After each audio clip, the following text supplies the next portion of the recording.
Hey, what's up, everybody? It's Charles, and welcome you guys to another episode of the Dreamerspro Show, where we cover everything from sports, hot topics, classic debates, entertainment, and we give you guys a fresh perspective on things and how we see them. And today's a pretty interesting show that we got here for you guys.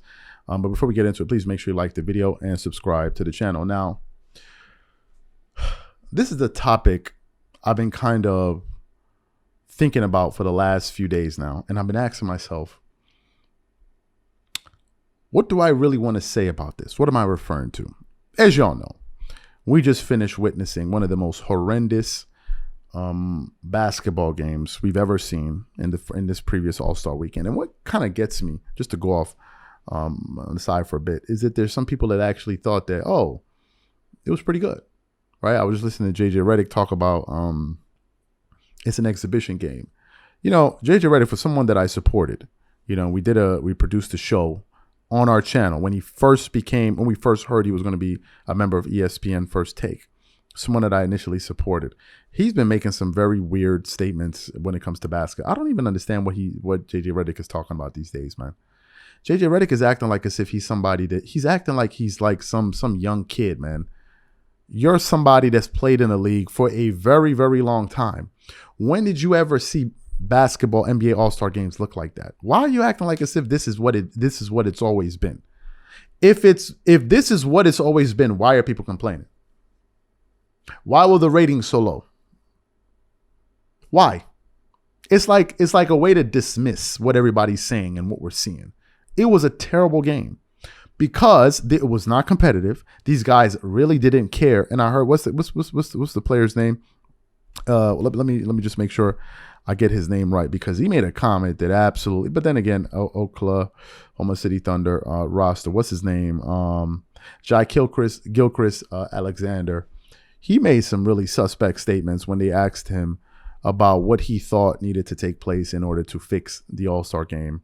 And basically he said they need to just bump up the money. He goes, money talks.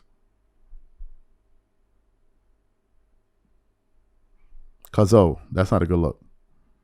You earning $20+ million a year, man. So you need money to be incentivized to go play an All-Star game? That's what it is. I let y'all know, man. The NBA is one big bag for these dudes. Most of them don't really care about the game. Some do, and some don't. If that's what it takes to get you motivated to play, then we got a serious problem. But anyway, I digress. During that All-Star weekend, they asked LeBron James a series of questions after the game, because he was kind of the featured protagonist there in terms of him just passing Kareem or whatever. And one of the questions, that they asked him was simply this. They asked him, you know, what are your expectations for yourself, you know, in the second half of the season as we kind of head towards the finish line? And LeBron says something that confused me and a lot of people. So what we want to do is we're going to play exactly what LeBron had to say here, and then we're going to come back and react to his comments. Take a listen to that there. In terms of the challenges that you've had in your career, obviously the goal everyone is stating to make the postseason. It's 23 of the most important games of my career for a regular season, and it's the type of mindset that I have, and I hope the guys will have coming back off the break. So you heard what LeBron said. He said, these are the most important, I believe, 23 games of my career.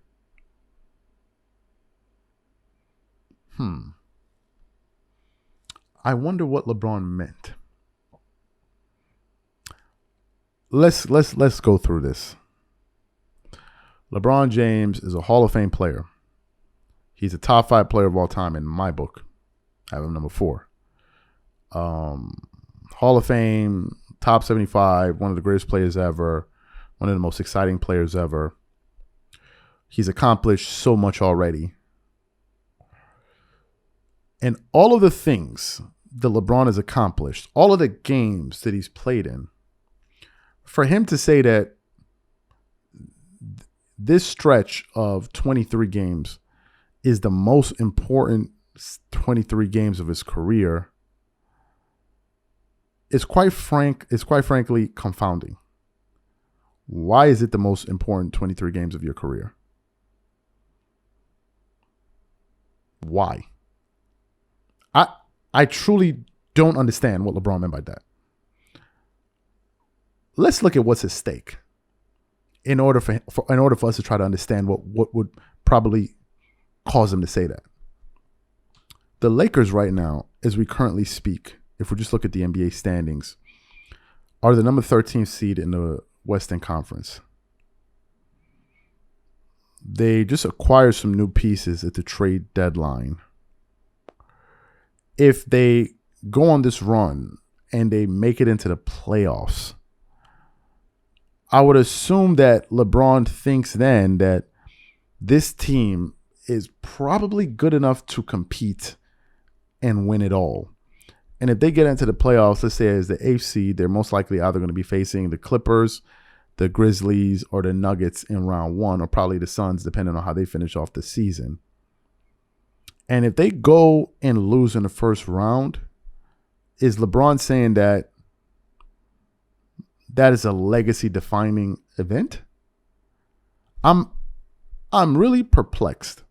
Here's another possibility as to why he said that. I think that another possible reason LeBron said that is because he felt like it would sound good to say. Like, it's the thing to say.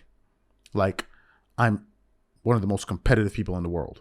Like, because maybe people expect me to say that. So therefore, I'm going to say this. Because truly, I don't understand. And even if the Lakers don't make the playoffs, I know a lot of LeBron James fans are going to make no big deal out of it. In fact, they're going to say it doesn't really matter. So for him to say it matters, I think creates a sticky situation for two groups. It creates a sticky situation for LeBron James and LeBron James fans. That's what really happens. Because most people that would have him as a top 5 player, whatever, probably wouldn't think much of these last 23 games. Probably. But now that he said it's important, it's going to create a problem. Because what happens if he doesn't make the playoffs? That means that it should definitely take a hit on his legacy, according to him. But LeBron fans are not going to want to go for that. And I'm sure LeBron fans were like, LeBron, why would you say something like that? To me, I truly don't understand what he was trying to accomplish by making those statements. Right now, the Lakers have how many wins? They have 27 wins. I think that they're good enough to make the playoffs. I don't think they're good enough to win it all. So I'm really confused. And really the question is, this show is pretty much for the audience. The question is simply this. What do you think LeBron James meant by that? Number one. Number two, if the Lakers don't make the playoffs, should it be a knock on his legacy? And number three, if they don't make the playoffs, do you think it shouldn't matter? Whatever you guys think, please leave your thoughts and comments in the comment section. And we catch you guys on the next show. Peace.